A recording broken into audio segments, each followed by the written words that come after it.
The voice of Kashmir देखने वाले सभी नाजरीन को शाकिर शबीर वक्त का सलाम पहुँचे। आज हमारे साथ जो मेहमानी गुफ्तगू जुड़े हैं बेशक किसी तारुफ के मोहताज नहीं है। कारवान इस्लामी इंटरनेशनल के एक मुबल्लिग और कश्मीर के मायाना स्कॉलर मोहम्मद तजुल कादरी साहब आज हमारे साथ जुड़ चुके हैं। इनसे कश्मीर के मतलब कुछ सवाल पूछेंगे अपने माशरे के मतलब, क्योंकि हमारा माशरा जो अभी तबाह हो चुका है, बर्बाद हो चुका है। नौजवान नस्ल के मतलब कुछ अहम सवाल इनसे जानने की कोशिश करेंगे, सीधे इनसे रुख करेंगे और इन सवाल का इनसे जवाब तलब करेंगे। अस्सलाम वालेकुम। वालेकुम अस्सलाम व रहमतुल्लाह। मौल साहब, अवलन हम आपको द वॉइस ऑफ कश्मीर की टीम से मुबारकबाद पेश करना चाहते हैं और शुक्रगुजार है इस चीज़ के लिए कि आपने हमें अपना कीमती वक्त दिया। आपसे सबसे पहला और अहम सवाल ये रहेगा कि जो अभी नौजवान नस्ल है, खासकर नौजवान लड़के और लड़कियां, ये दीन से दूरी इख्तियार कर रहे हैं, ये दीन से कोसों दूर है। इसके वजूहात क्या है और इनका इस चीज़ से हम कैसे वापस निकले, इस बारे में मुख्तसर अल्फाज में रोशनी डालें। बिस्मिल्लाहिर्रहमानिर्रहीम। जी, बेहतरीन सवाल आपने किया है। As far as the youth of the society is concern, जो हमारी नौजवान नस्ल आज राह रास्ते से भटक रही है, इस हवाले से जो आपका सवाल है वो नहायत अहम सवाल है और वक्त की अहम तरीन ज़रूरत है कि हम इस मसले को एड्रेस करें ताकि हम अपनी कौम और मिलत का जो फ्यूचर है वो बचा सकें। किसी भी कौम का जो बुनियाद होता है वो उसके यूथ पे होता है, उसके नौजवानों पे होता है। अगर जवान कौम के सुधर जाएंगे तो कौम भी सुधरता है, तो कौम भी बेहतरी की तरफ गामजन होता है। लेकिन आज जब हम दौर हाजिर में नज़र दौड़ाएं, जो हमारी यूथ है वो आज राह रास्ते से हमें भटकती हुई नज़र आ रही है।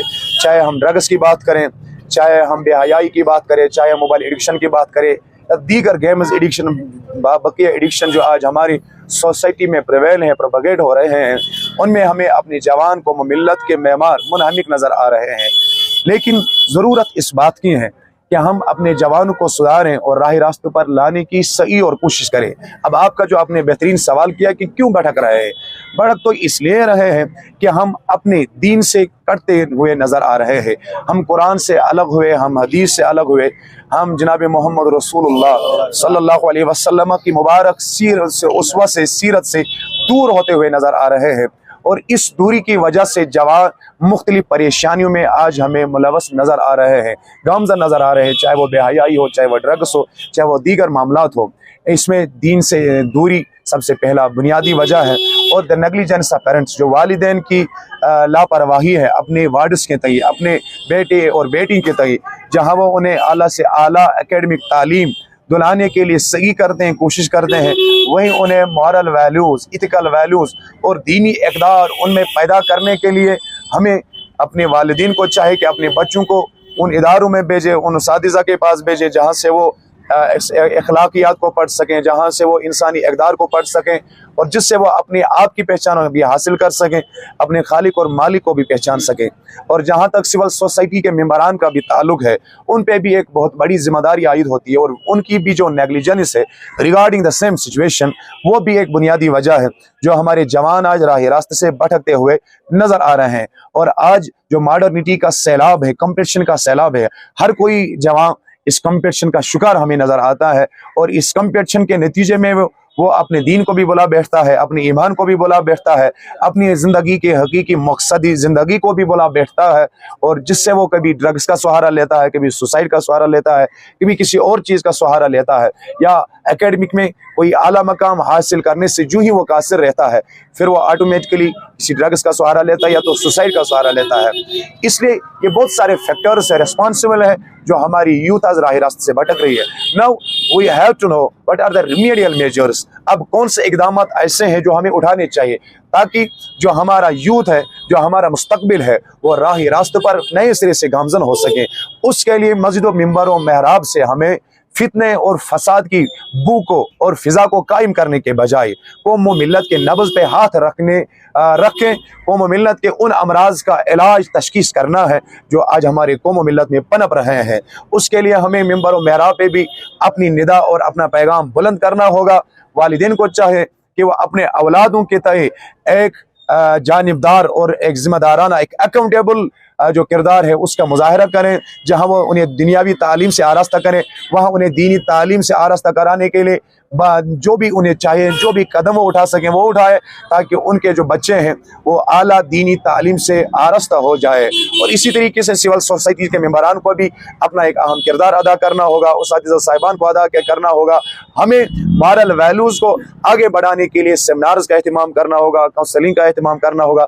जब हम ये सारे इक़दामात उठा सकते हैं, जिस तरीके से भी हमको लगे, हम कोशिश करें, तो इंशाल्लाह हम उम्मीद रख सकते हैं वो जवान जो हमारे कौम का मुस्तकबिल है, वो सही मानों में हमारी कौम का एक ताबनाक मुस्तकबिल साबित हो सकते हैं, जब हम ये तमाम इक़दामात जो है इनको अमली जामा पहनाएंगे इंशाअल्लाह। और आज माह रमज़ान अल मुबारक हमें इसी अजीम मिशन और इसी चीज़ को पनपने के लिए हमें एक अजीम मौका फराहम कर रहा है। माह रमज़ान अल मुबारक मुक़द्दस और मुतबरक महीना है। आज हमारे जवानों को चाहिए कि हम इस अपनी जवानी को दीन इस्लाम के उसूलों से आरास्ता करें, आला इखलाक की कदरों से अपने आप को आरास्ता करें, और माह रमज़ान मुबारक मौसम बहार है, अपने आप को आला इखलाक से मुज़य्यन करने के लिए और अपने आप को आला अवसाफ से मुज़य्यन करने के लिए। मतलब यहाँ पे एक और अहम सवाल है, चूँकि यहाँ पे अगर नौजवान नस्ल की बात करें, अगर दुनियाई तालीम हासिल करनी है, इसमें भी मोबाइल फ़ोन एक कलीदी रोल प्ले करता है, क्योंकि आज ऐसे दौर में हम दाखिल हुए, खासकर जो कोविड-19 आया उसके बाद ऑनलाइन क्लासेस शुरू हुए, और जब मोबाइल बच्चों के सामने लगा, इस पर भी अगर देखें बहरा रवी के बहुत सारे मनाजिर देखे जाते हैं।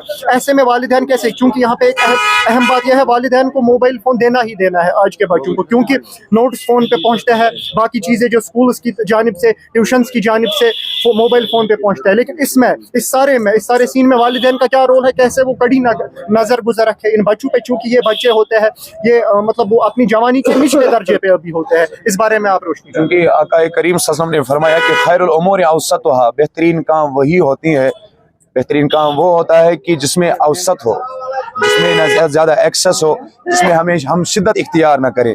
बेहतरीन काम तो वही होती है जिसमें नॉर्मलसी हो। इसी तरीके से जहाँ तक आपने मोबाइल एडिक्शन की बात की, जो हमारे वालिदैन हैं वो गफलत बरत रहे, जो ही उनका बच्चा 5th स्टैंडर्ड 6th स्टैंडर्ड में आता है तो वो उन्हें मोबाइल फ़ोन देते हैं, फिर without having a proper care उनको नज़र गुजर रखने के बजाय वो उन्हें हर वक्त मोबाइल फ़ोन हाथ में थमा देते हैं, जिसकी वजह से वो कभी पॉप साइट्स, क्या उनको साइट्स उन्हें बोलते हैं, वो साइट्स जहाँ पे वो उरियाने देखते हैं, फाशियत देखते हैं, वो दीगर जराई में मुलव्वस हो जाते हैं। उसमें बड़ी जिम्मेदारी वालिदैन की होती है। वो गफलत बरत रही हैं इस चीज़ के हवाले से। अपने बच्चों को अगर उन्हें मोबाइल देना तो देना ही है, चाहे वो ऑनलाइन क्लासेस की बात हो, चाहे वो गूगल पे किसी भी टॉपिक के सर्च के हवाले से भी बात हो, देना तो देना है। लेकिन हमें चाहिए कि वालिदैन को चाहे कि इस पे कड़ी से कड़ी नज़र रखे। जहाँ 1 घंटे के लिए बच्चे को मोबाइल देना होगा, बस उस 1 घंटे को दे। लेकिन जो हम किसी भी टाइम के बगैर उन्हें दिन रात मोबाइल उनके हाथ में थाम देते हैं, तो उसका नतीजा तो ये होता है कि जो बेहयाई मोबाइल फ़ोन से देखते हैं, वो बेहयाई वो बाजार में भी नहीं देखते हैं। जो उन्हें बुरी सोबत मोबाइल से मिल रही है, वो बुरी सोबत उन्हें बाजार में भी नहीं मिल रही है। तो इस सिलसिले में सबसे बड़ी जिम्मेदारी वालिदैन पे ही आयद होती है कि वो अपने बच्चों को, अगर उन्हें ज़रूरत हो मोबाइल फ़ोन देने की, तो एक टाइम के लिए दें, उसके बाद उनको प्रॉपर केयर भी रखें और उनसे वो मोबाइल भी छीने, ताकि वो मोबाइल एडिक्शन के शिकार बन के अपने फ्यूचर को बर्बाद न करें। मतलब यहाँ पे एक और अहम सवाल आपसे पूछने की कोशिश करेंगे, अगर हम अपने माशरे की तरफ नज़र दौड़ाए, कत्ल गारत, बेराह रवी के साथ साथ मंशियात का इस्तेमाल, खुदकशियों का बहुत बड़ा रुझान हमारे माशरे में बढ़ रहा है। इस हवाले से मुख्तसर अल्फाज में कुछ कहिए, क्यों ऐसी चीज़ें पनप रही हैं? आज चूँकि आज हमें इन इंसानी अक़दार का खून नज़र आ रहा है, चाहे वो भाई को कत्ल कर रहा है, खामद बीवी को कत्ल कर रही है, और बीवी खामद को कत्ल कर रही है, और ये सारे कत्ल व जराइम के वाक़ात हमारी सोसाइटी में बढ़ रहे हैं। बेटा अपनी माँ को कत्ल कर रहा है और भाई अपने भाई को कत्ल कर रहा है, और ये तमाम रिश्ते ऐसे मुक़द्दस रिश्ते हैं जिनमें मोहब्बत है, शफ़क़त है। लेकिन आज हमें इन रिश्तों में भी कत्ल गारत गरी के वाक़ात नज़र आते हैं, ड्रग एडिक्शन के वाक़ात नज़र आते हैं। तो इस सिलसिले में जो बात मैंने पहले भी बोली थी कि हम दीन से जब दूर हुए तो ये सारे जराइम हमें अपने समाज में बढ़ते हुए नज़र आते हैं। इसका बेहतरीन तदारुक ही है और बेहतरीन हाल ही है। अगर हमें इस कत्ल गारत गरी को रोकना होगा, ड्रग एडिक्शन को रोकना होगा, मोबाइल एडिक्शन को रोकना होगा, तो हमें दीन की तरफ अपना कटा हुआ ताल्लुक और रिश्ता नए सिरे से मजबूत करना होगा। उसी में मुज़मिर है हमारी नजात, उसी में हमारी कामयाबी मुज़मिर है। चाहे वो हमें ड्रग मैनेस को ओवरकम करना हो, चाहे वो मोबाइल एडिक्शन को ओवरकम करना हो, चाहे बढ़ते जराइम को ओवरकम करना हो, इसके लिए हमें अपने दीन से नए सिरे से जुड़ना होगा। हमें अपना वो रिश्ता आका कौनीन सल्लल्लाहु अलैहि वसल्लम से मजबूत करना होगा जिसे कुरान ने कहा लक़द कान लकुम फ़ी रसूलिल्लाहि उस्वतुन हसना। हम जब उस रिश्ते से दूर हुए तो कुरान ने कहा कल अनाम बल हुम अदल, हम चौपाइयों से भी बदतर बन गए। वो जवान जो अपनी बीवी को कत्ल करता है वो चौपाई से बदतर है, जो अपने बाप को कत्ल कर रहा है वो चौपाई से बदतर है, जो अपने हमसाये को तकलीफ पहुंचाता है वो चौपाई से बदतर है। अगर हमें इस चीज से बाहर आना होगा तो हमें मुस्तफ़ा जान रहमत सल्लल्लाहु अलैहि वसल्लम से अपना रिश्ता मजबूत करना होगा। और आज के ये लम्हात, आज के ये मुकद्दस लम्हात हमें अपने आप को आका करीम सल्लल्लाहु की सीरत में डालने के लिए बेहतरीन मुआविन और मददगार होंगे इंशाअल्लाह। और सब आखिर में मुख्तसर अल्फाज में बहस के नौजवान कौम और मिलत के नौजवानों के लिए, खासकर उन नौजवानों के लिए जो अपनी राह से अभी भटक चुके हैं, उनके लिए और मिन जुमला कौम के लिए आपका पैगाम क्या रहेगा? पैगाम तो यही है कि आज तमाम महीनों का जो सरदार है माह रमज़ान मुबारक वो तो चल रहा है, इसके मुबारक सातें आज रवा और दवा है।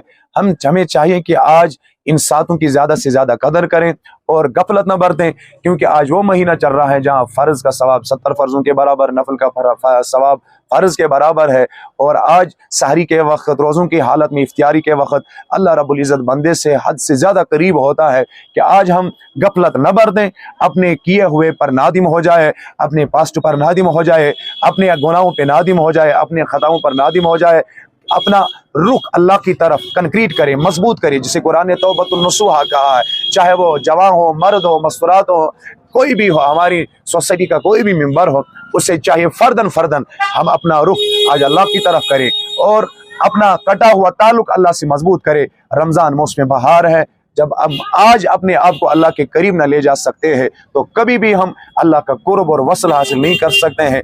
आज के मुबारक और मुकद्दस लम्हात इसके लिए हमारे लिए मौसम बहार है, जब हम अल्लाह से कटा हुआ ताल्लुक आज मजबूत कर सकते हैं। कुरान ने कहा तूबू इलल्लाहि तौबतन नसूहा, जब आप अल्लाह की तरफ रुख करोगे तो खालिस रुख करो, और वो रुख जो फिर न टूटने न पाए, कि फिर जब आपने अल्लाह की तरफ रुख किया फिर आपका रुख किसी भी गलती और नाफरमानी की तरफ नहीं होना चाहिए। रमज़ान एक कटा हुआ ताल्लुक जुड़ाने के लिए बेहतरीन मुआविन और मददगार है। मेरी तरफ से उम्मत मुस्लिमा के लिए यही गुजारिश रहेगी कि हम अपना ये ताल्लुक अल्लाह ताला से इन मुकद्दस और मुतबरक लम्हात में नए सिरे से मजबूत करें। शुक्रिया मौलवी साहब। ये थे हमारे साथ मोहम्मद तजुल कादरी साहब, इन्होंने